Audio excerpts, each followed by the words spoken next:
शुक्रिया। सबसे पहले तो जाहिर सी बात है, जब कोई एक आइडिया आता है, जैसे जो हम विचार की बात कर रहे हैं, किसी भी काम को करने के लिए सबसे पहले जो आइडिया कि ऐसा कुछ किया जाए, है ना, और कि शिविर लगाया जाए, बातचीत की जाए, तो वो सबसे पहला जो ज़रूरत है वो उस आइडिया की ही है, दरअसल उस विचार की ही है जो आपके मन में कौन था और आपने फिर उसको सोचा कि ये स्वरूप दिया जाए। और वो सबसे आसान काम है, लेकिन और उससे ज़्यादा जो मुश्किल काम है वो उसको एग्जीक्यूट कर पाना है। जैसे कि हम कविता में भी कर रहे हैं कि पहले विचार आ रहा है और फिर हम उसको एग्जीक्यूट करने में परेशान हो रहे हैं। तो वो परेशानी साहित्य अकादमी के जिम्मे आई और उस परेशानियों को उन्होंने साधा और ये पूरा विचार से लेकर के पूरी एक कविता जो रची जा रही है अभी प्रक्रिया में, उसको लिख पाना या उसको साकार रूप दे पाना एक बड़ा मुश्किल काम है, जो कि बहुत मैं उनका शुक्रिया अदा करना चाहूँगा कि वो कर गुजरे इस काम को और इतने कमाल तरीके से वो हमारे और आपके बीच में आया कि आपको वो लग रहा है कि वो कुछ हुआ, कुछ मन के भीतर कुछ हुआ है अभी। ठीक है, तो ये तो एक बड़ी अपनी अचीवमेंट ही है कि हम लोग सब आपस में मिल गए। कोई अपनी अपनी दुनिया में था, हम अपनी अपनी दुनिया में थे, लेकिन अभी इस समय 2-3 दिनों में, 2-2.5 दिनों में हम आपस में जुड़े। ये एक सबसे बड़ी घटना, एक आश्चर्यचकित एक घटना की तरह मैं इसको मान सकता हूँ। किसी दिन उनका फ़ोन आया, उन्होंने मुझे बुला लिया, मैं आ गया। किसी दिन आपको इस कैंप के बारे में पता चला, आप कहाँ रहे होंगे उस समय जब आपके पास ये सूचना पहुँची होगी, आप आ गए। तो वो सारा जो एक कमाल की ऊर्जा यहाँ पर विकसित हुई है और आगे भी रहेगी, तो उसके लिए, उस चीज़ के लिए मुझे लगता है एक बार आप लोगों को ताली तो ज़रूर अकादमी के लिए भी बनानी चाहिए, अपने लिए भी बनानी चाहिए, और जितने भी लोग यहाँ पर मौजूद हैं तमाम लोग, उनके लिए भी ज़रूर बजानी चाहिए।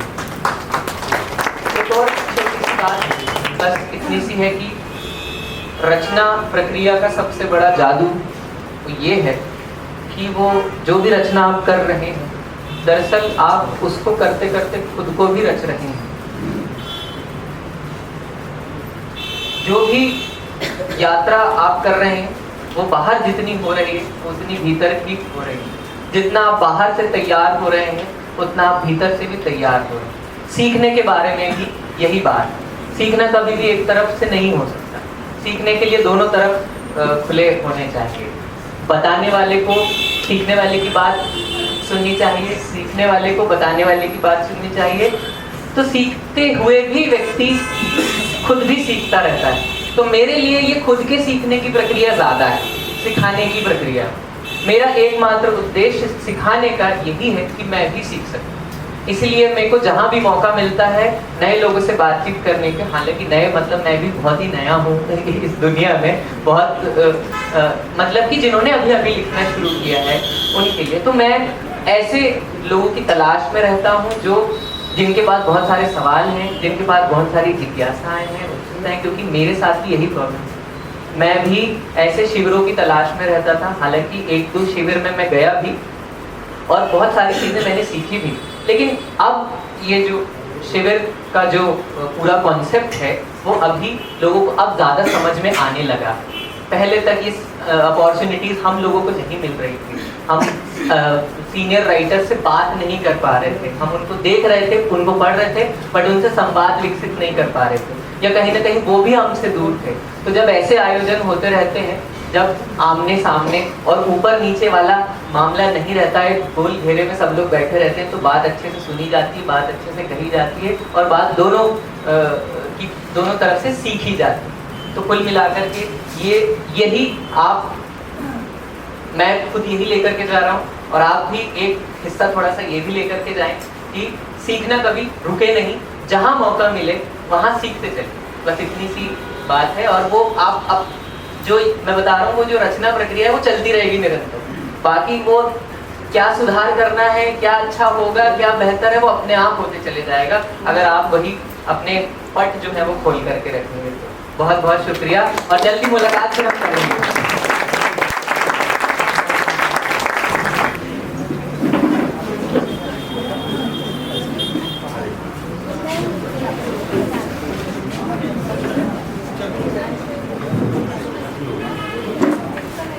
साथियों,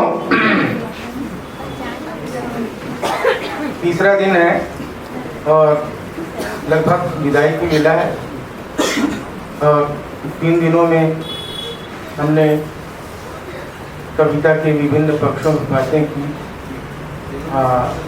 लोगों ने पारस्परिक रूप से एक दूसरे से सीखा, बहुत सारी समस्याएं उनके बारे में जाना, क्या लिखना है, कैसे लिखना है, क्या लिखना होता है, बहुत सारे प्रश्न, बहुत कुछ कहा लोगों ने, हमारे साथियों ने, अच्छी अच्छी बातें हुई और बहुत सारी चीज़ें सामने आई।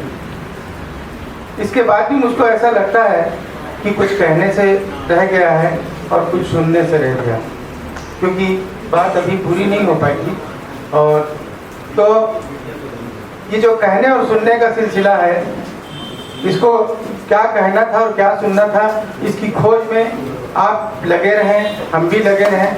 और ये जो रचनाशीलता का सफ़र है, उसकी यात्रा है, इसकी जो शुरुआत हुई है, इसको आप अपने कहीं ये प्रयत्न करें कि ये अनवरत जारी रहे। किसी किस्म की कोई दिक्कत आती है, कोई परेशानी आती है, कोई समस्या है, तो बहुत सभी लोगों से आप कभी भी संपर्क कर सकते हैं और उनसे मार्गदर्शन ले सकते हैं। मेरा ख्याल है आपने जो कुछ भी सीखा है, जो कुछ भी समझा है, जो कुछ भी जाना है, उसको आप क्रियात्मक रूप से कविता में परिणित कर सकेंगे, उसको रूपांतरित कर सकेंगे और ख़ुद भी एक बेहतर रचनाकार के रूप में रूपांतरित होंगे। उसके साथ साथ चूँकि साहित्य या कविता हमको एक अच्छा मनुष्य बनाती है, हमको ज़्यादा मानवीय बनाती है, एक जिम्मेदार शहरी बनाती है, हमारे अंदर में एक सकारात्मक नागरिकता का बोध पैदा करती है। इसलिए हम अपने समय, अपने समाज, परिस्थितियाँ, अपने आसपास के परिवेश, अपने परिवार और जितने भी प्रकार के मानवीय संबंध हैं, उनका निर्वाह करते हुए अगर हम रचना के क्षेत्र में सक्रिय होंगे तो निश्चित रूप से हमको सफलता मिलेगी और हमारी जो अभिव्यक्ति होगी, हमारी रचना होगी, वो धारदार होगी, समाज के लिए उपयोगी होगी और उससे सब फायदा उठा सकेंगे। आप लोगों ने मुझको 3 दिन तक सुना, बर्दाश्त किया, इसके लिए मैं आपको बहुत बहुत आभारी हूँ। धन्यवाद।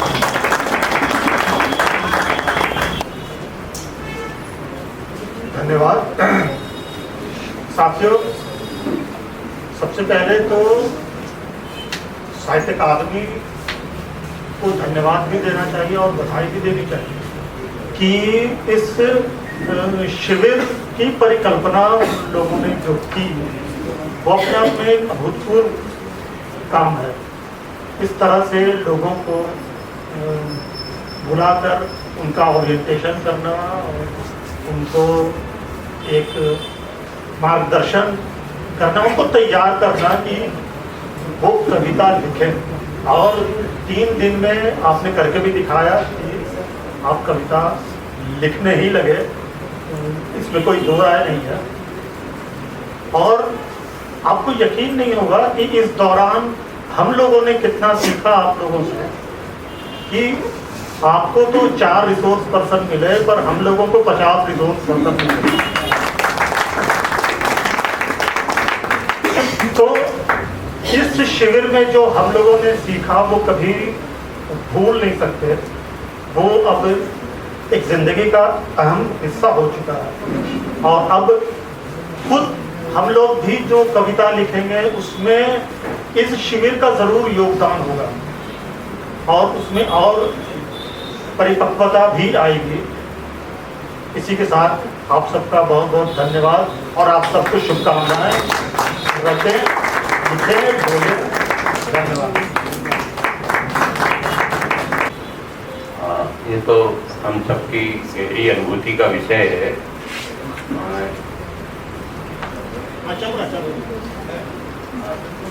सबसे समय का संकट है संवादहीनता। संवाद हमारा कम होता जा रहा है, लेकिन ये सुखद है कि हमारी पारिवारिकता बढ़ी और हमने एक दूसरे से संवाद किया, वो भी सृजन की पृष्ठभूमि पर।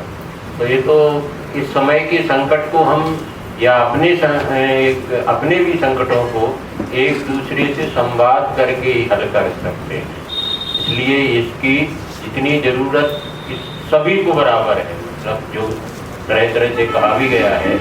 मुझे भी अपनी पूरी यात्रा समझ में आई, पलट के देखा मैंने, और एक अपराध बोध भी जागा कि हमने कितना कुछ कम पढ़ा इतने वर्षों में और कितना कम लिखा, है ना, और कितना कुछ अभी ऐसा व्यक्त है जिसके लिए हमें वो संघर्ष, जिस प्रकार से मुक्तिबोध जी की वो एक गीत गाया था ना रफीक भाई ने, तो वो कि क्या किया और जीवन क्या जिया। तो जब मुक्तिबोध जैसे हमारे बड़े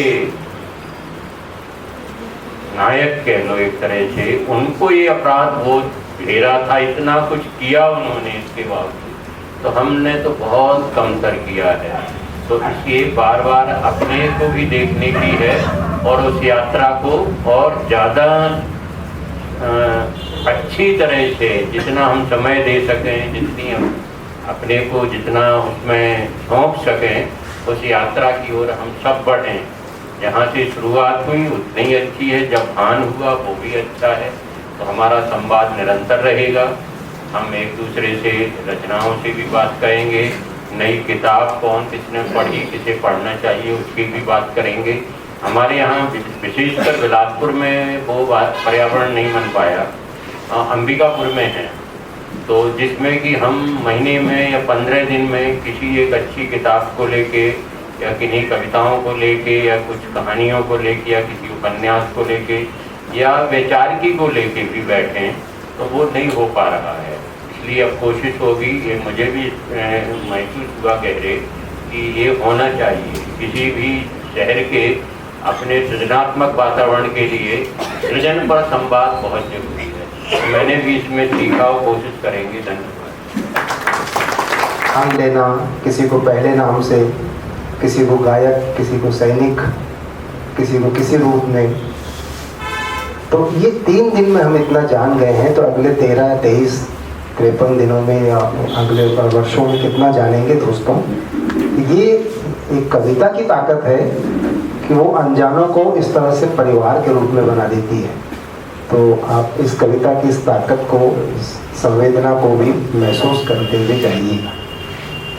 हाँ, बहुत सारी बातें हो गई, आपको बार बार ये बता दिया गया, कविता मानवीय होना चाहिए, हमको मनुष्य बने रहना चाहिए, करुणा होनी चाहिए भीतर। इन सब बातों को हम लेके जा रहे हैं, लेकिन इसको हम सतत अभ्यास से ही अपने जीवन में उतार पाएंगे।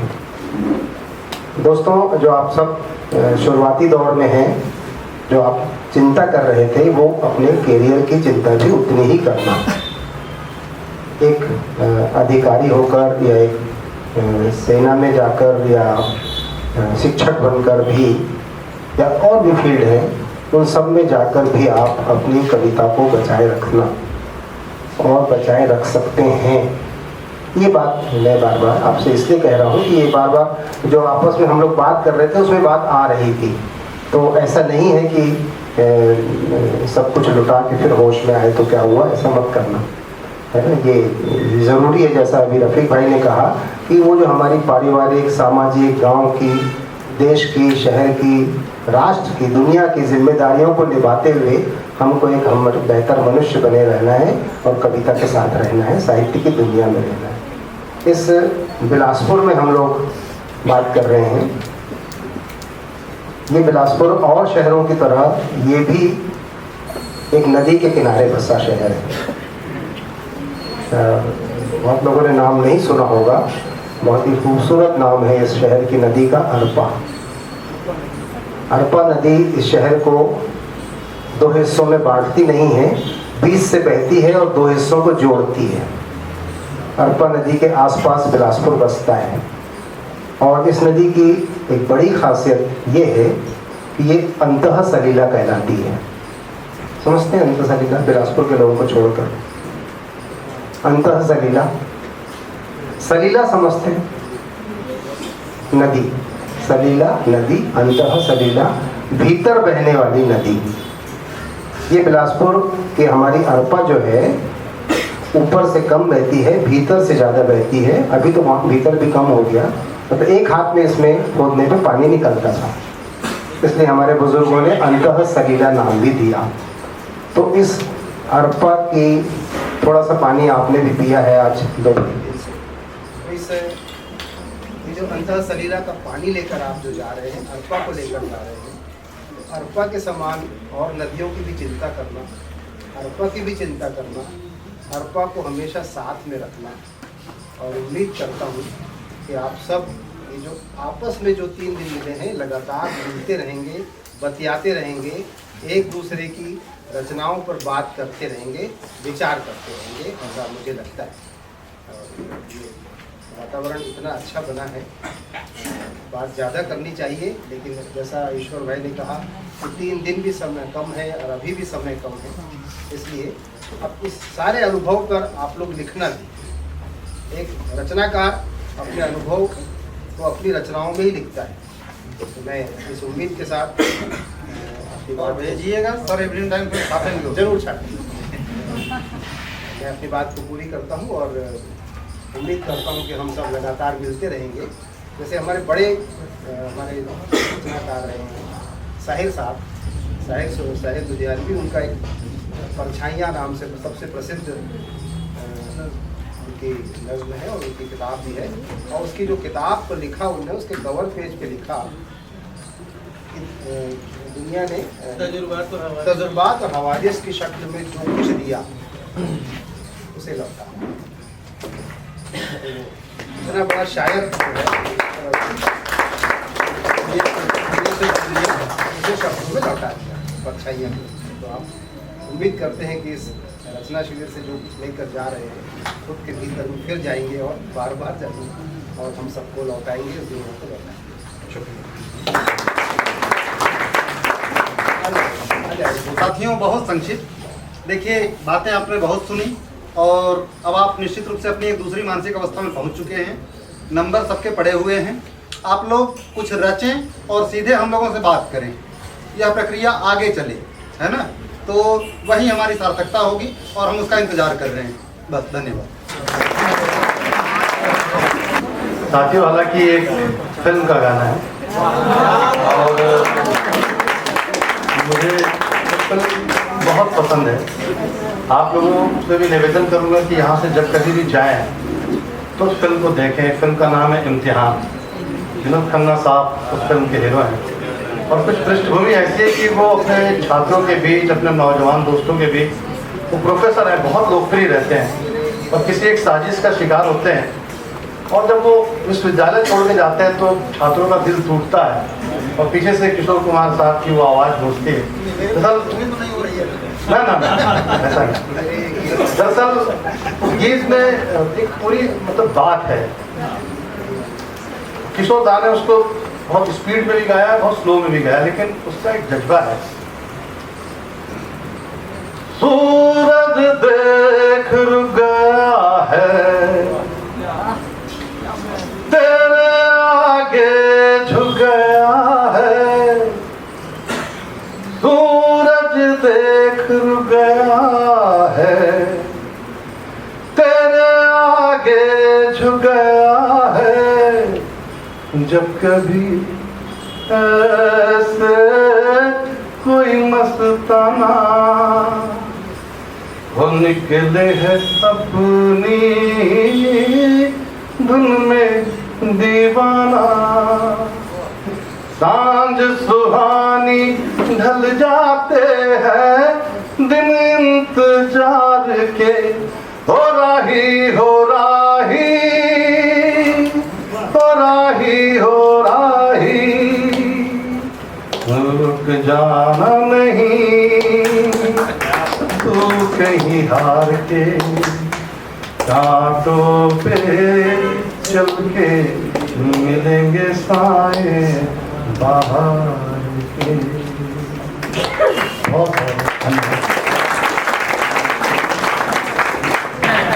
तो सबसे पहले तो मैं आप सबको बहुत बहुत धन्यवाद दूंगा, आभार करूंगा कि आप सब यहाँ उपस्थित हुए और एक बहुत ही अच्छा रचना शिविर संपन्न होने जा रहा है। आज के दिन मैं आप लोगों के साथ था मुझे बहुत कुछ सीखने को मिला। और भाई ईश्वर सिंह दोल जी को धन्यवाद दूंगा कि उन्होंने साहित्य अकादमी के माध्यम से इतना बढ़िया रचना शिविर, सफल रचना शिविर आयोजन किया। साथ ही हमारे इस रचना शिविर के कर्ता धर्ता अशोक किरोड़े जी, सत्यभामा जी, मुझ जैसे अराजक, लापरवाह, गैर जिम्मेदार आदमी को बोलने का मौका दिया, क्योंकि मैं तो वस्तुतः मैं अपने आप को कई बार मूल्यांकित करता हूँ। तो आप जब जितने सिंसियर दिख रहे थे, आज मैं बड़ा पीछे बैठा सोच रहा था कि आप में से बहुत लोग 50 से ज़्यादा हैं और इधर भी काफ़ी अच्छे रिसोर्स पर्सन के रूप में थे। तो काफ़ी सिंसियरिटी के साथ जो आप इस रचना शिविर को अंजाम दे रहे थे, तो मुझे लग रहा था कि मेरे अंदर क्या कमी है मुझे दिख रही। आज बहुत सारी बातें हुई। 2 दिन किया गया था, गांधी जी पर कविता लिखनी है, गांधी जी को लेकर बहुत सारी बातें हुई। आज शास्त्री जी की भी जयंती है, गांधी जी की भी जयंती है। दरअसल गांधी जी को पढ़ना जरूरी है और वो ओपन किताब है, मुक्त माने खुली हुई किताब, क्योंकि गांधी जी के साथ एक खास बात थी कि वो उन्होंने खुद तो लिखा, साथ में महादेव देसाई या दूसरे और भी जो उनके साथी थे उन्होंने भी लिखा। और एक डायरी वो रोज लिखते थे जो महादेव देसाई की डायरी के नाम से पब्लिश है, और उसमें नेगेटिव और पॉजिटिव उस दिन जो घटित हुआ है वो सब कुछ रहता है। तो जब कभी भी हम खास तौर से 1914 से लेकर और 1948 तक के भारत को समझना चाहते हैं, तो इस तरह की मूल पुस्तकों को पढ़ना बहुत जरूरी है। मूल पुस्तकें पढ़िए, उसका रिफरेंस लेके जब बात होती है, तो रिफरेंस लेके जब हम किसी भी किताब, किसी भी संदर्भ की बात कर रहे हैं, जब हम रिफरेंस लेके बात करते हैं, तो जो व्यक्ति रिफरेंस ले रहा है उसका दृष्टिकोण उसमें आया है। यदि आपको अपना दृष्टिकोण बनाना है तो वो रिफरेंस को पढ़िए। मैं रिफरेंस को पढ़ने के लिए नहीं कह रहा हूँ, मत पढ़िए, आप पढ़िए। बहुत सारी जो अभी किताबें आ रही हैं, जो आज किताबें आ रही हैं, वो तो उन किताबों का रिफरेंस लेके ही आएंगी ना, उनको तो पढ़ना जरूरी है। लेकिन कोशिश करिए कि आप मूल तक पहुंचे। जैसे उदाहरण के लिए मैं एक छोटी सी बात कहूँगा कि 1857 पे हम लोग बहुत सारी बातें करते थे, हमारे रफीक भाई को चढ़ाते भी थे। ये 2007 के आसपास की बात है। तो एक पुस्तक मिली जिसमें ये उल्लेख था कि जो कर्नल स्लीमेन जिन्होंने ठगी उन्मूलन किया था, उनका एक रेफरेंस था कि बेनी माधव सिंह जो 1857 के अवध के एक लड़ैया थे लखनऊ के, तो उनके साथ वो स्लीमेन साहब बैठे थे और उन्होंने ये कहा, बेनी माधव सिंह ने, कि इस बैसवाड़ा इलाके के 60,000 से अधिक लोग जो हैं वो आपकी सेना में हैं, और इसमें मेरी रियासत के, यानी उनकी जो रियासत थी उसके इतने हजार लोग हैं, और ये सारे किसान और वो सारे लड़ाके मेरे इशारे पर आ सकते हैं। ये 1857 के दूसरी किताब में था। तो मैंने उसमें किताब भाई थे, तो हम लोगों ने चर्चा की और फिर जिस किताब का उन्होंने रेफरेंस दिया था उस किताब को मंगवाया, उस किताब को पढ़ के समझे क्या एक्चुअल क्या स्थिति। बात वही थी जो जहाँ किताब का रेफरेंस मिला था वहाँ पर। और ये तो कुल जमा बात कहने का आज ये है कि आप मूल किताब पढ़ें। गांधी जी को मूल किताब पढ़ने में गांधी जी ओपन है, उनको पढ़ा जा सकता है, कहीं कोई हिडन फैक्टर उनके साथ नहीं, चाहे वो उनकी आत्मकथा हो, चाहे सत्य के प्रयोग हो, या महादेव भाई की जो डायरी है वो हो, या उस समय के लुई फिशर ने उनकी जीवनी लिखी है वो पढ़ ले, या उसके बाद भी गांधी जी के ऊपर किताब जो आती है, जैसे खास तौर से मैं एक नाम लेना चाहूँगा रामचंद्र गुहा जी का, जिन्होंने गांधी पर एक पुस्तक लिखी गांधी के नाम से, जो अफ्रीका से लेकर हिंदुस्तान तक के बीच की कहानी है उनकी। दूसरी भारत गांधी के बाद और भारत नेहरू के बाद, ये 2 पुस्तकें और आई। तो ये उस समय की राजनीतिक परिस्थितियों को बताती है। ये इसलिए मैं बता रहा हूँ कि जब कभी भी हम बगैर पढ़े बगैर अपने को समृद्ध किए आप के पास एक रास्ता जो है वो नहीं बनता, आपको पढ़ना पड़े। और आज के समय में ये हाहाकारी युग है, जब हमारे सामने पुस्तकें तो अपनी जगह हैं, इलेक्ट्रॉनिक मीडिया भी अब पीछे हो गया है, सोशल मीडिया बहुत आगे आ गया है। अब तो आर्टिफिशियल इंटेलिजेंस का ज़माना है। आर्टिफिशियल इंटेलिजेंस में तो आप अगर उसके ऐप को डाउनलोड कर लें और कहें गांधी जी को कविता लिखना है तो एक कविता आ जाएगी, उसको आप पढ़ देते हैं। लेकिन ऐसा कुछ नहीं हुआ, मुझे जो समझ में आया, आप सबने मेहनत की थी, तो आर्टिफिशियल इंटेलिजेंस से कविताएं भी रचित हो सकती। तो इस हाहाकारी समय में जब हम लोग मौजूद हैं, और ये बेहद क्रूर समय है, बहुत हिंसात्मक समय है, मानवीय संवेदना नहीं है। एक चर्चा चल रही थी कि सोशल मीडिया, यहाँ से बात आई थी कि सोशल मीडिया में बहुत सारी चीज़ें हैं, तो हमको जैसे कुछ प्रश्न हैं कि गांधी विभाजन को रोक सकते थे, भगत सिंह की फांसी रोक सकते थे। ये प्रश्न किसने उठाया? ईश्वर जी ने बड़ा अच्छा उदाहरण पेश किया था आपकी कविता। इसको नहीं, ये प्रश्न आपकी उठाने की बात नहीं करता, सोशल मीडिया में बहुत सारे लोगों ने उठाया। तो ईश्वर जी ने जो बात कही, ये वही लोग हैं जिन्होंने आज़ादी की लड़ाई में एक रत्ती भाग नहीं ली।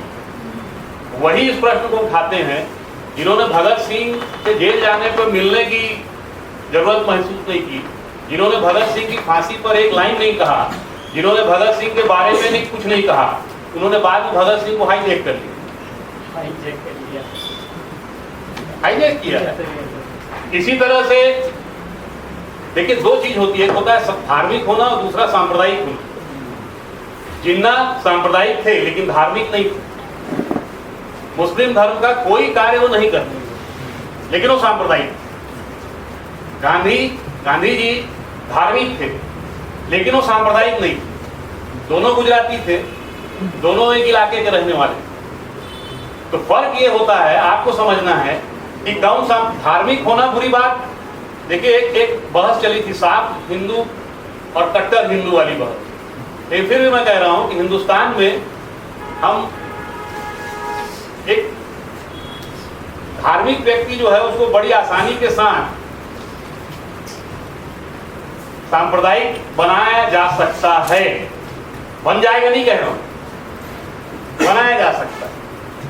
यही सबसे बड़ा खतरा है। तो हमको धार्मिक होने में उरेज नहीं, लेकिन हमको ये समझना पड़ेगा कि धर्म के भी दो हिस्से।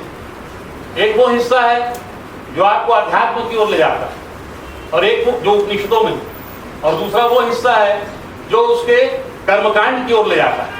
तो कर्मकांडीय जो धर्म है वो आपके लिए गड़बड़ी पैदा कर सकता है, लेकिन जो आध्यात्मिक धर्म है वो एक दूसरी स्थिति होती है। इन सब से अलग हटके हम और बात कर सकते हैं, क्योंकि धर्म को हम चिन्हित करते हैं ना। वैचारिक दृष्टिकोण से अगर हम बात करें तो विचारधारा का कट्टरपन और धार्मिक कट्टरपन वो लगभग एक ही जगह पे जाके मिल जाता। वैचारिक कट्टरपन होना यानी मैं जिस विचार का हूं, आप अगर उस विचार से सहमत नहीं हो तो आप त्याज्य हो, हम आपसे बात नहीं करेंगे। ये उसी का दूसरा रूप है जब हम धार्मिक कट्टरपन की ओर आते हैं। दरअसल भारतीय परंपरा में अलग अलग विचारों को समुचित स्थान दिया गया है और उसको हमको पकड़ना पड़ेगा। और अलग अलग विचारों की जब बात होती है तो परंपरा में शास्त्रार्थ भी है। हालांकि वो शास्त्रार्थ शंकराचार्य, आदि शंकराचार्य जब आए थे और बुद्धों के साथ शास्त्रार्थ हुआ था, तो उस समय ये परंपरा आ गई थी कि आप या तो शिष्य होंगे या फिर जो है आप अग्नि में स्नान करेंगे, इसका मतलब आप चले जाएंगे। तो वो एक अलग परंपरा है, वहां पर नहीं जा रहा हूं। उसके पहले उपनिषदों की बात करें, उपनिषदों में जो शास्त्रार्थ है, उपनिषदों में जो बातचीत है, जैसे नचिकेता यम का संवाद, उसको आप पढ़ें, उसको समझें, तो एक हिस्सा हो गया। दरअसल ज्ञान इतना है कि जितना मैं जान रहा हूं उतना 1,00,000वें बिंदु के बरोबर भी होगा, मैं नहीं जानता, या हम में से कोई नहीं जानता। तो पढ़ना ही निरंतरता है। यदि आप अच्छा, आज के समय में दिक्कत जो मैं शुरू किया था कि पढ़ना तो है, लेकिन क्या पढ़ना है। ये भी एक समस्या है। इतनी सारी किताबें हैं कि आप ले आएंगे तो पता चल रहा है पता नहीं क्या लिखा है, किसकी नकल है, क्या नहीं, कुछ समझ नहीं आती। इसीलिए मैं बार बार मेरी कोशिश ये रहती है कि मूल तक पहुंचे। जैसे बाबर को पढ़ना है, अगर भाई बाबर का नाम तो बहुत सुने हुआ, बहुत सालों से हम लोग सुन रहे हैं। तो बाबर ने अपनी आत्मकथा तुर्की में लिखी और साहित्य अकादमी जो नई दिल्ली है उसने, शायद मैं अगर गलत नहीं कह रहा हूँ, तो उसने प्रकाशित किया है। और एक पुस्तक बाबर नामक नाम से तुर्की से है, और दूसरी पुस्तक जो है तिरिकुल कादिरेव की है, जो प्रगति प्रकाशन मास्को से आई है बाबर के नाम से। तो मैं आपको इसलिए बता रहा हूँ कि मूल पुस्तकों को पढ़ने की कोशिश करिए। और इसमें लाइब्रेरियों की अभी भी भूमिका है।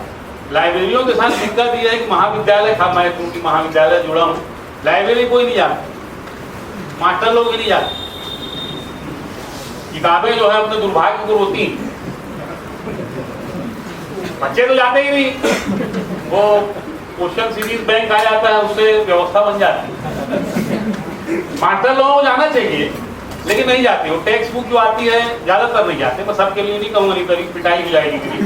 और बैठे बगल में मुरली साहब, अच्छा मेरा नाम क्यों नहीं दिया। तो बहुत से ऐसे लोग हैं जो नहीं जाते, कुछ लोग जाते हैं। मैं अपने बाकी को सुधार करूँ तो पढ़ना जरूरी है। और पढ़ने के साथ साथ आपने जो लिख सकते हैं, जो आप लोगों की कविताएं मैंने सुनी आज सुबह, तो आप निश्चित रूप से बधाई के पात्र हैं। जो अनीता मैडम जो कह रही थी वो बिल्कुल सही कह रही थी कि गांधी जी पे लिखने के लिए मेरे को दे दिया जाए, उन्हीं की बात को रिपीट कर रहा हूँ।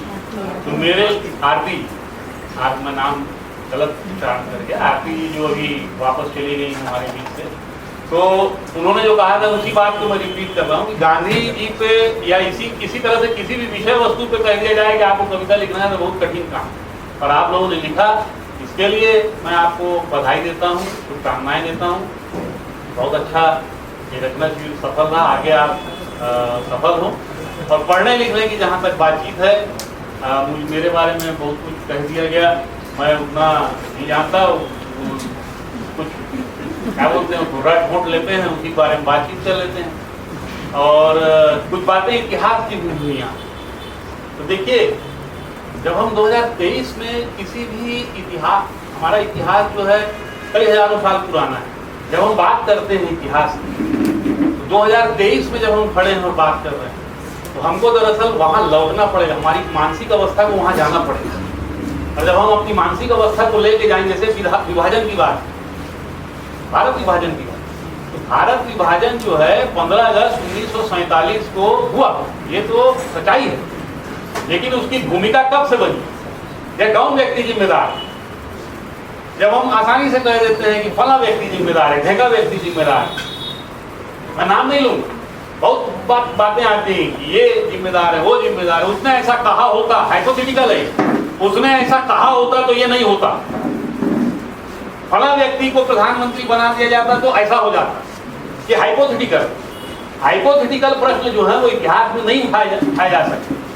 वो तो फिर इस तरह का हाइपोथेटिकल हम ले सकते हैं कि 2000 साल पहले ऐसा हुआ होता तो वैसा होता।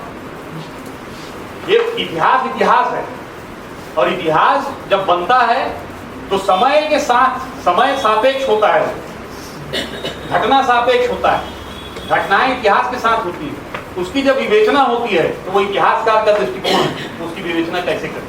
लेकिन हम इतिहास को बदल नहीं सकते, और जो देश इतिहास से सबक नहीं लेता उसका आगे पराभव तय। 47 का विभाजन किस व्यक्ति के द्वारा हुआ था, किस व्यक्ति के द्वारा नहीं हुआ था, ये एक अलग मुद्दा है। लेकिन एक चीज तय है, वो विभाजन सांप्रदायिकता के कारण हुआ।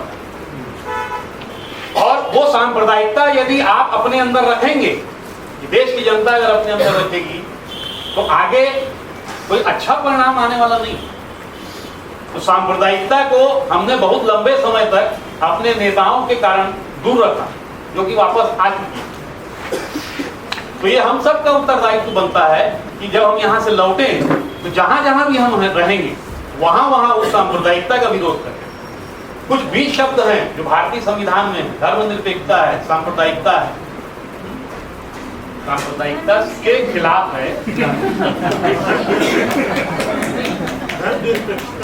धर्मनिरपेक्षता एक शब्द है जो कि सांप्रदायिकता के खिलाफ है। तो यदि हम धर्मनिरपेक्षता को पकड़ते हैं, संविधान में उसका पंथ निरपेक्षता शब्द है, उसको लेकर भी बहस होती है। तो हिंदी जो उसका सेकुलरिज्म का जो हिंदी रूपांतरण है वो पंथ निरपेक्ष, ठीक है, वो एक अलग बहस का मुद्दा। यदि हम पंथ निरपेक्षता को अपने अंदर रखते हैं तो निश्चित रूप से अपने आप सांप्रदायिकता से हम दूर हो जाएंगे। तो जैसा मैंने पहले कहा कि जितना धार्मिक नहीं थे, मुस्लिम धर्म के जितने भी त्याज्य कार्य हो सकते हैं वो करते थे, लेकिन सांप्रदायिक। और गांधी सांप्रदायिक नहीं थे लेकिन धार्मिक थे। अब उस पर बहस हो सकती है कि धार्मिक थे तो कैसे थे, असहमत हैं, सहमत हैं, वो एक अलग है। तो सांप्रदायिकता सबसे बड़ा शत्रु है हमारा, इसको आपको ध्यान रखना है। और कविता लिखने के लिए बहुत जरूरी होता है बेचैनी आपके अंदर, जो मैंने देखी आज, तो बेचैनी आपके अंदर रहेगी। दूसरी होती है शांति। कविता लिखने के बाद आपको शांति महसूस होगी और फिर एक नए बिंदु पे बेचैनी महसूस होगी। तो बेचैनी और शांति दोनों एक सर्किल की तरह चलता रहेगा अगर आपके अंदर, तो आप कविता रच पाएंगे, साहित्य रच पाएंगे।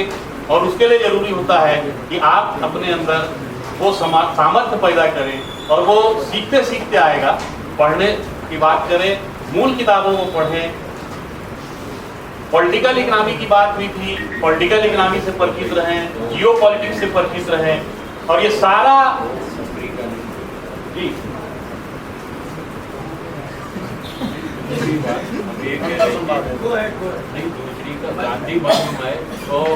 हाँ ठीक है।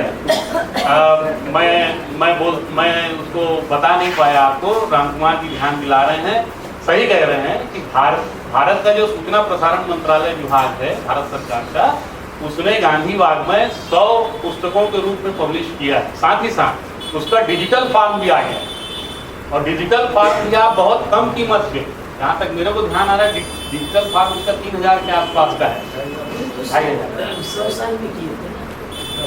100 वॉल्यूम।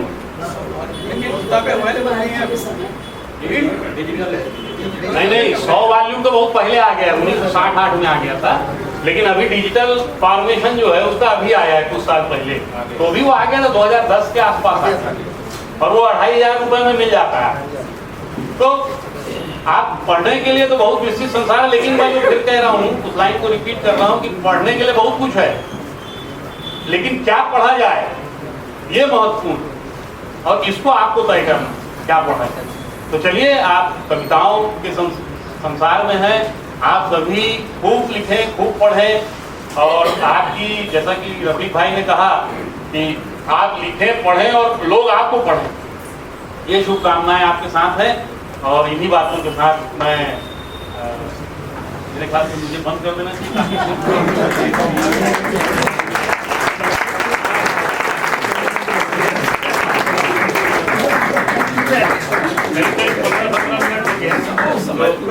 जी, वो घंटी भी बज गई उधर से।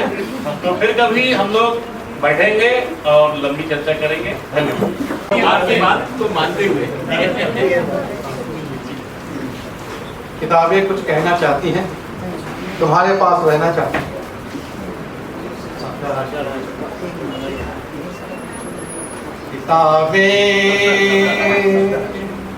किताबें कुछ कहना चाहती हैं, तुम्हारे पास रहना चाहती हैं।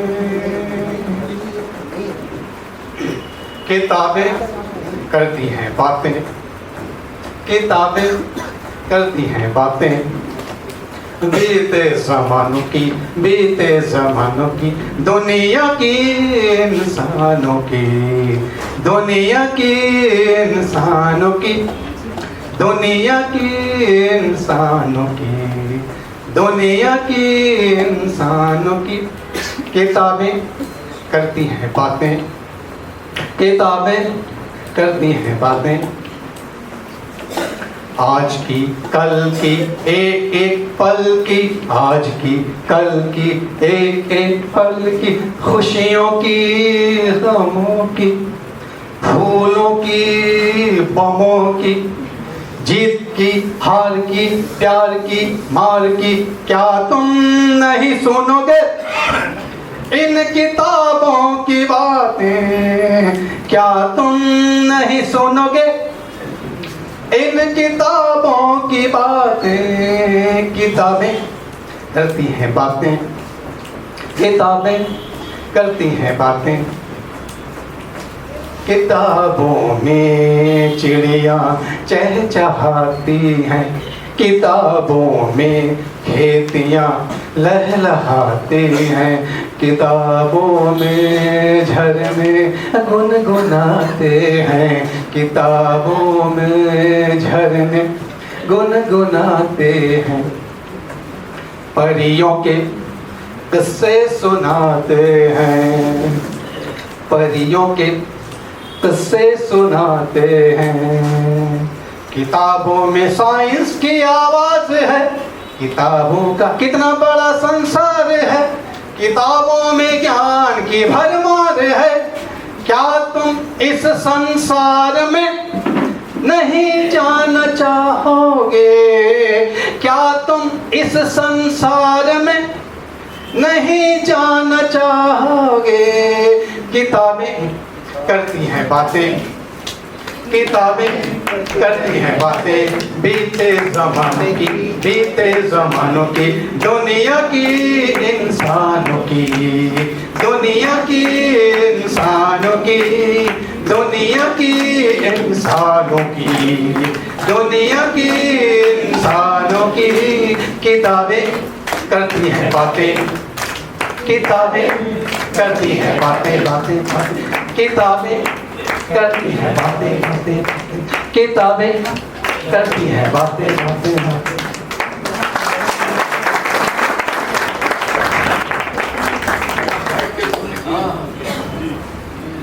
खड़ा रहना पड़ेगा, पता नहीं, और मैं उतना खड़ा नहीं पाऊंगा। आप सभी को बधाई गांधी जयंती की और इस शिविर अटेंड कर रहे हैं, और जी को धन्यवाद, उन्होंने इतना बढ़िया कार्यक्रम आयोजित किया। इन 3 दिनों में इस शिविर में आपने बहुत कुछ सीखा। मुझे लगता है ऐसे लोग होंगे जिन्होंने कभी कविता नहीं लिखी, कुछ लोगों को तो कविता क्या होता है ये भी नहीं होता, कुछ प्रतिभागी होंगे जिन्होंने लिखने का प्रयास किया, नहीं छोड़ दिया। शिविर है तो चलो देखे क्या है।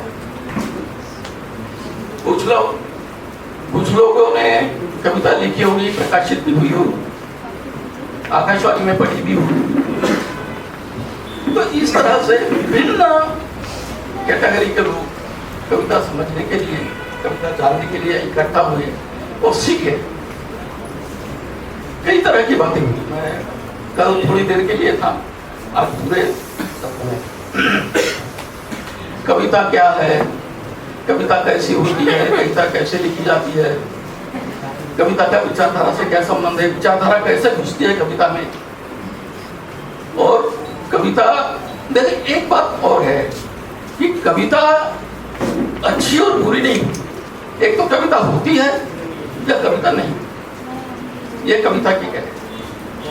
और बहुत बातें हुई तो आदमियों को भी समझना, साहित्य का विद्यार्थी नहीं, लेकिन मराठी पढ़ता हूँ, मराठी कविता पढ़ता हूँ, मराठी आलोचना पढ़ता हूँ, कई उनसे संबंध है, तो वार्तालाप में भी बहुत कुछ सीखने को मिला है क्या होता है। तो मैं अपनी बातें उस पर कुछ संस्मरण, कुछ किस्से बहुत है साहित्य से संबंधित, कविता से। और सबसे पहले ना तो मैं भूल जाऊंगा गांधी पर जो बात हुई, मैं बात में भूल जाऊंगा। गांधी पर बहुत बात हुई, तो 100 वॉल्यूम्स है गांधी मूवमेंट के, और वो प्रकाशक के पास अवेलेबल नहीं। मैंने जब फेसबुक पे डाला था कि गांधी वाङ्मय की उसको चाहिए 100 खंडों में, तो मुझे 10 सेट का ऑर्डर मिला। 10 सीट का बिलासपुर, तो मुझे बहुत खुशी हुई। तो जब मैंने कांटेक्ट किया तो अवेलेबल नहीं, कैटलॉग में है। मैंने मुझसे कहा कि कैटलॉग में क्यों लाते हो? नहीं, बोले 2 सेट बेंगलोर में है, 2 सेट वो भी निकल गए। अच्छा, दूसरी बात, वो प्रिंट में तो अवेलेबल नहीं है, लेकिन कुछ वहां से कुछ बातों का संकलन हुआ, वो बहुत महत्वपूर्ण है। उसमें से गांधी जी ने अपने समकालीनों पर जो लिखा उसका संकलन हुआ। मेरे समकालीन इस नाम से वो किताब आई है, वो प्रिंट अवेलेबल है पता नहीं, लेकिन पीडीएफ अवेलेबल है। जिनको पीडीएफ चाहिए मैं आपको भेजा था मेरे समकालीन। इस तरह से छोटा छोटा अवेलेबल है, तो जरूर पढ़ें। मैं कविता की तरफ आने से पहले और कुछ बातें करना चाहता हूँ इतिहास को लेकर। इतिहास का इस तरह से दुरुपयोग हो रहा है कि कभी कभी लगता है सब कुछ छोड़ देना चाहिए, फेसबुक और ये व्हाट्सएप और ये सब। ताजा उदाहरण 2 दिन पहले एक आदमी ने, कोई राठौर थे, उन्होंने फेसबुक में डाला अंबेडकर और दादा साहब सयाजीराव गायकवाड़ के संबंध में इतना गलत लिखा था, इतना गलत लिखा था। तो मैंने कमेंट किया, मैंने ये लिखा कि सयाजीराव गायकवाड़ का पूरा वांग्मय उपलब्ध है, सभी उनके पत्र अवेलेबल है, उनके भाषण अवेलेबल है, उनके मुलाकातें, उनके इंटरव्यू सब अवेलेबल है। उसमें इस संबंध में मिल जाए। गालियां चल तो शुरुआत तो गालियों से होती है, तो मैंने उसको ब्लॉक कर दिया। दूसरा, यह भी एक आदत में शामिल हो गया लोगों के कि पर्टिकुलरली गांधी के अम्बेडकर से संबंध, गांधी से वल्लभ भाई पटेल के संबंध, गांधी से नेहरू के संबंध, गांधी के सुभाष चंद्र बोस के संबंध के बारे में कुछ भी, लेकिन सब अवेलेबल है ना। यदि आप ढूंढोगे तो सब मिल जाएगा, वो ढूंढो, इसमें कोई किताबों से संबंध में एक और जानकारी मैं देना चाहता हूँ, आपके उपयोग की है। आपको कोई किताब नहीं मिल रही तो टेलीग्राम में एक ग्रुप है, रिबॉर्न्स club. रिबॉर्न्स REBORNS रिबॉर्न्स club, Manish ji है ना रायगढ़ वाले, उनका है, और हजारों किताबें उसमें पढ़ी। और आप सिर्फ सर्च कीजिए गांधी, तो गांधी से संबंधित किताबें आपको अवेलेबल है, PDF है, और आप फुकट में पढ़ सकते हैं। ये बहुत महत्वपूर्ण। वो जो मेरे समकालीन जो मुझे मिली वो उसी में मिली थी, और मैं कई लोगों को भेजा। तो इस तरह से किताबों से संबंधित हो गए। और भी यदि आपको प्रिंट किताबें चाहिए जो दुर्लभ है तो मुझे कांटेक्ट कीजिए। मैं अपना व्यवसाय, ये वेबसाइट पते है, मुझसे कांटेक्ट कीजिए, मेरा नंबर ले लीजिए। कोई भी पुस्तिका, कोई भी मैच मैं आपको उपलब्ध करा। बच्चों के लिए नो प्रॉफिट नो लॉस पे हो जाएगा तो व्यवसाय नहीं होगा, नहीं होगा। अरे कल मुझे बदनाम कर रहे थे, ये पोस्टेज भी अब फ्री नहीं करते हैं। तो क्या है, एक बात और उठी थी गांधी के संबंध में कि समय के साथी के अंक उपलब्ध नहीं है। मैंने बताया कि मैंने उनको कहा था कि जितने भी अंक, जितने भी प्रतियां सब अवेलेबल नहीं। दूसरा, एक लाइब्रेरी के संबंध में मैं एक अच्छी बात करना चाहता हूँ। JNU में एक लेक्चरर है, लेडी है, नाम भूल रहा हूँ, अभी इसी हफ्ते उनका मुझे फोन आया था फेसबुक में। कि ज्ञानोदय के पुराने अंक 3 अंक कृष्ण सूक्ति, रविंद्रनाथ टैगोर और एक शंकर घोष, तो मैंने डाला तो उनका फोन आया था कि सर ये मुझे चाहिए। मैंने ज्ञानोदय से कांटेक्ट किया, उनके पास भी हमारे मैंने पुराने अंक तो मिले ही नहीं, जिनकी जरूरत है वो नहीं मिल रहे। वो मैडम ही कह रही थी कि जेएनयू की लाइब्रेरी का पूरा सत्यानाश करके रख दिया।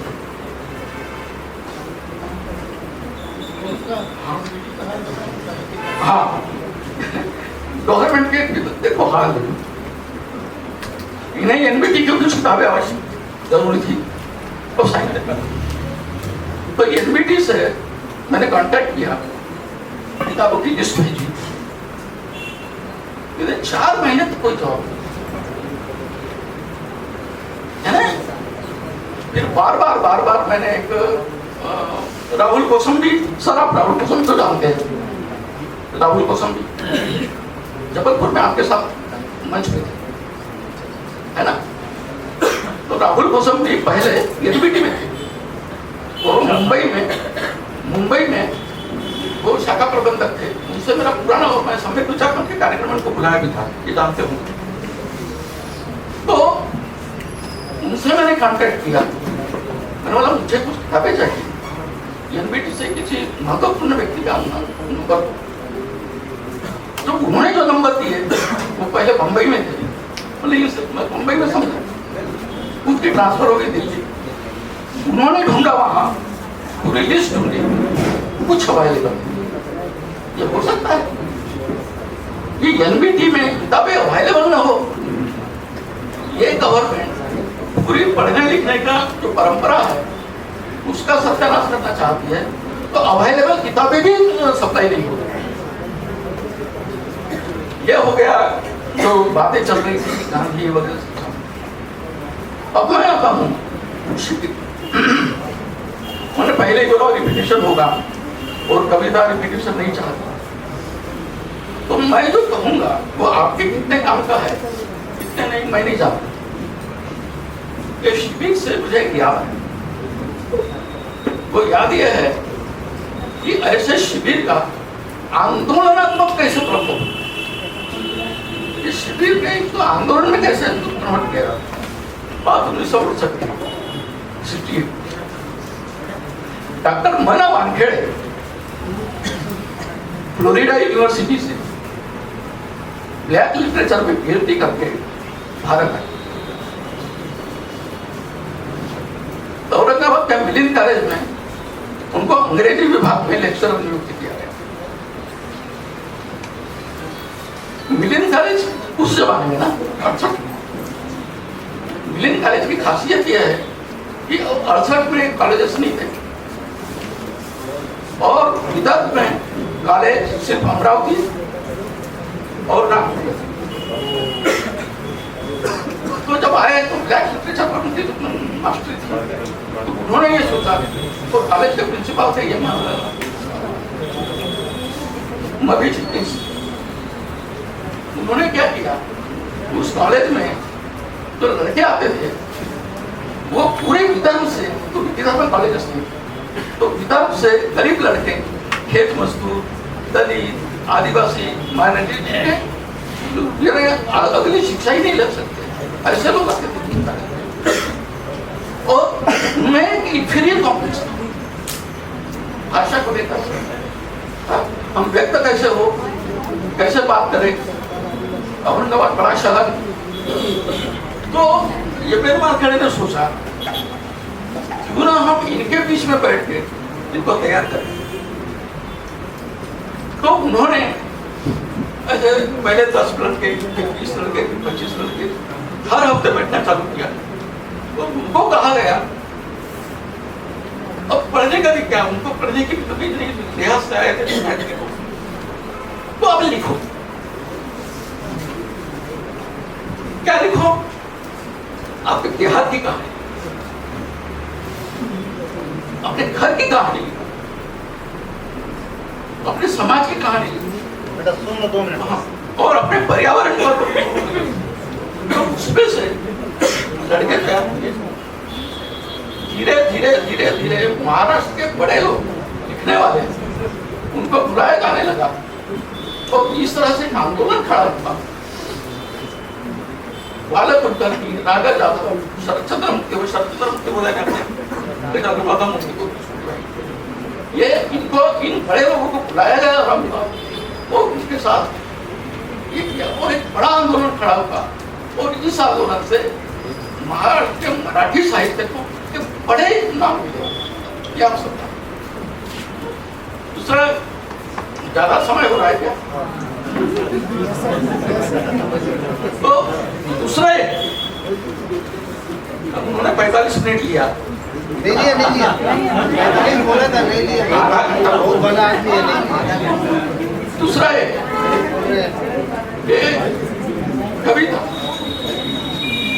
कविता यदि भरोगे तो अपने आसपास मिल गए, अपने आसपास। थोड़ा सा और समय बचाया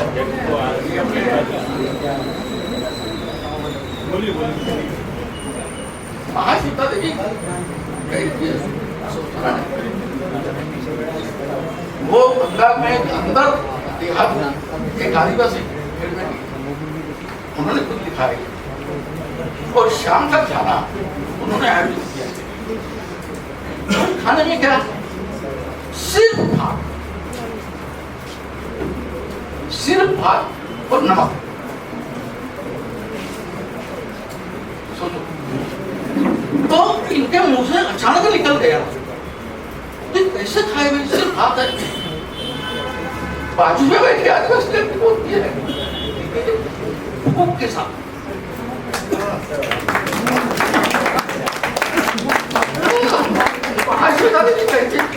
बड़ी कविता क्या हो सकती?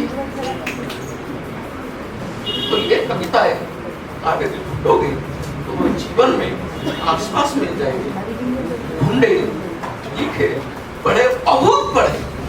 पढ़ने की स्वयं कोई चारा नहीं है। पढ़ने का एक उपाय कैसे पढ़ेंगे? अब पढ़ते पढ़ते बोर हो जाते हैं। इकोनॉमिक्स और इकोनॉमिक्स पढ़ते पढ़ते ऐसा बोर हो गया यार, तो एक उपाय उसमें ये है, ये अम्बेडकर ने बताया। अम्बेडकर ने ये बताया था कि बड़ा देश जाता है। आप तो जानते हो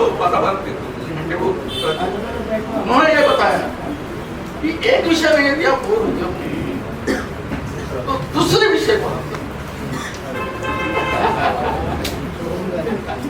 तो ये बहुत हो गया। धन्यवाद।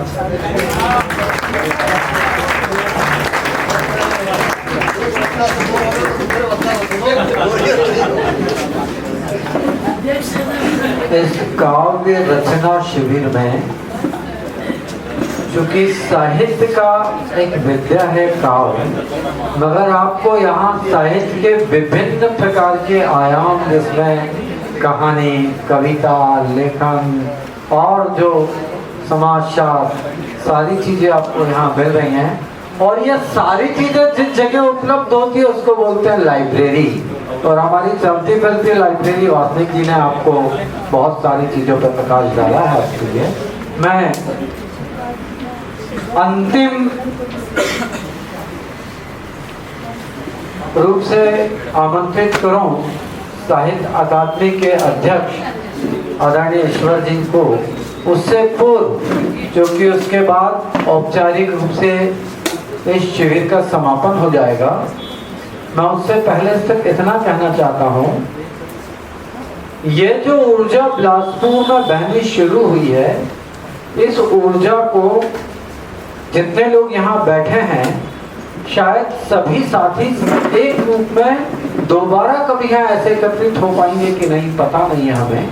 लेकिन जो लोग बिलासपुर के पेरिफेरियल आसपास के क्षेत्र के हैं, हम कोशिश करेंगे, मैं ईश्वर जी से भी इस निवेदन को करता हूँ, पता नहीं साहित्य अकादमी के द्वारा किस रूप में भविष्य में संयोजित किया जा सकेगा।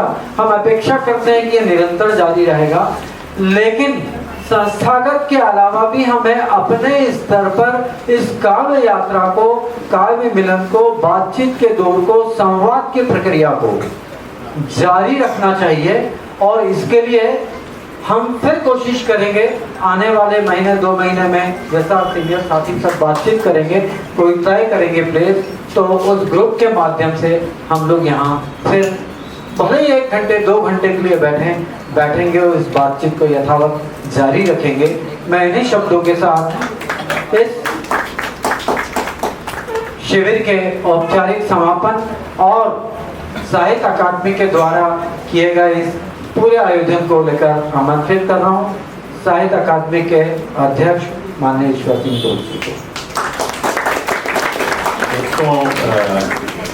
सत्र तो समापन वक्तव्य के साथ में और अध्यक्षीय भाषण के बाद में कुछ बोलने को नहीं बचता है, सिर्फ आभार वक्तव्य ही बचता है। लेकिन मेरी दुविधा ये है कि मैं साहित्य अकादमी की तरफ से आभार कैसे व्यक्त करूं, क्योंकि ये जो शिविर है ये कहने को इसमें आयोजक में साहित्य अकादमी का नाम है, लेकिन ये साहित्य अकादमी का शिविर नहीं है।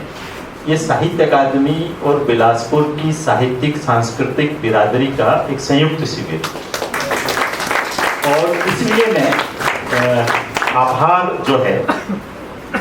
दूसरी बात यह है कि इस शिविर को, ये बात बिल्कुल सही है कि हमने पहले भी बहुत सारे कार्यक्रम किए हैं, लेकिन इस शिविर में जैसी सहभागिता, जैसी दिलचस्पी, रुचि आप सब लोगों की रही है, तो मुझे ऐसा लगता है कि इस शिविर को हम सब लोगों ने मिलकर बनाया है। इसको, इस शिविर की जो सफलता है हम सब लोगों की सफलता है।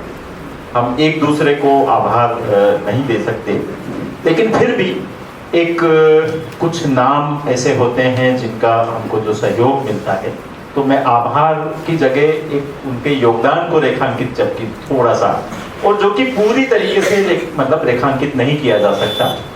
तो सबसे पहला और सबसे बड़ा योगदान तो इस शिविर में आप सब प्रतिभागी, जिनको हम कभी प्रतिभागी कहते हैं, कभी छात्र कहते हैं, कभी शिविरार्थी कहते हैं, कभी कभी कोई बच्चा भी कहता है ना। लेकिन इसमें सबसे अच्छी बात ये रही कि इसमें नए साथी आए, लेकिन जो हमारे थोड़े पुराने साथी हैं, और उसमें से कुछ लोगों को तो हम लोग जानते हैं जो पहले से कविता लिख रहे हैं, वो लोग भी आए और बड़े बराबरी के और किसी में बराबरी की तरीके से सबने वो किया।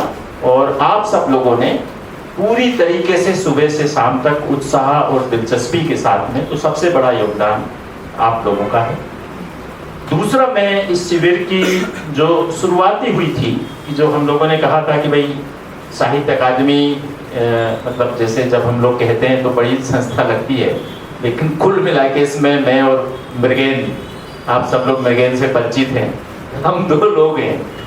और लेकिन हम लोगों ने ये 3 जगह जो शिविर लगाया, खेरागढ़ में, धमतरी में, यहाँ पर, इसमें एक बहुत बड़ी भूमिका लक्ष्मण शर्मा जी की। और जिनसे मेरी बात चालू हुई थी, तो उन्होंने कहा था कि नहीं, हमारी जो साहित्यिक बिरादरी है छत्तीसगढ़ की, ये, और इसका सचमुच में बड़ा लंबा इतिहास है। मैं स्वयं देशबंधु के समय, अभी मैं रमाकांत श्रीवास्तव जी पे कार्यक्रम हो रहा था, तो मैं याद कर रहा था कि कैसे हम लोग पिथौरा से रायपुर पढ़ने आए। उस समय अखबार ढूंढ ढूंढ के पढ़ते थे, और उस समय जो तमाम शिविर, एक सक्रियता का माहौल था 80 और 90 के दशक में, तो मैं स्वयं वहीं की मतलब एक पैदावार हूँ, जितना भी मैं लिख पढ़ पाया हूँ। तो वो सहयोग मिलने का उन्होंने कहा था कि हम लोग मिलकर करेंगे, और बड़ा 3 जगह हम लोग ये शिविर कर पाए। मैं, हमारे चारों जो रिसोर्स पर्सन हैं, रफीक भाई, फरीद भाई, आरती जी, मुनीर जी, इनके प्रति मैं, क्योंकि ये पूरे समय और बहुत ही अभिनव और बहुत कल्पनाशील और बहुत विनम्र उपस्थिति इनकी रही। मैं राम कुमार तिवारी जी और मुरली मनोहर सिंह जी का भी नाम लेना चाहूँगा, जो करीब मुरली जी को कल जाना एक गांधी पे, और वो हम उनको बहुत मतलब अचानक उनको जाना पड़ा था, वो भी पूरे समय रहे। और जिस तरीके से इन्होंने एक पूरे शिविर को एक मार्गदर्शन दिया, उसके लिए उनका बहुत ही जरूरी एक योगदान रहा है। मैं अशोक सिरोड़े जो इसके संयोजक हैं, और जिनकी एक खास बात ये रही कि उन्होंने बहुत सारे, मतलब मुझे पता चला प्रतिभागियों से भी कि उन्होंने करीब करीब शायद सभी को फोन किया होगा, बहुत सारे लोगों से लगातार जो है उनसे बातचीत करना, और एक बहुत सक्रिय भूमिका उनकी रही कि बिलासपुर से ही नहीं बल्कि छत्तीसगढ़ से कई जगहों से, और हम लोग ये मान के चलते हैं कि छत्तीसगढ़ के कई जगहों में अब हमारे साहित्य अकादमी के मित्र जो है वो बन चुके हैं। जो है आने वाले दिनों में जो भी कार्यक्रम होगा, हमारे करीब करीब हर एक कार्यक्रम में मैंने कहा मृगेन का नाम तो मैंने लिया ही था, लेकिन हमारे राजकुमार भाई जो आप मतलब उनके खिलाफ मैं आप लोगों के सामने कुछ बोल नहीं सकता, तो मैं उनके पक्ष में ही बोलूँगा क्योंकि तो वो बहुत बड़ी भूमिका, दोनों साथी जो है पर्दे के पीछे बहुत सारे कामों को करते हैं। और जो पीछे की बात आई तो बात मैं कर रहा था कैमरे के पीछे जो हमारे साथी है तत्पुरुष सोनी,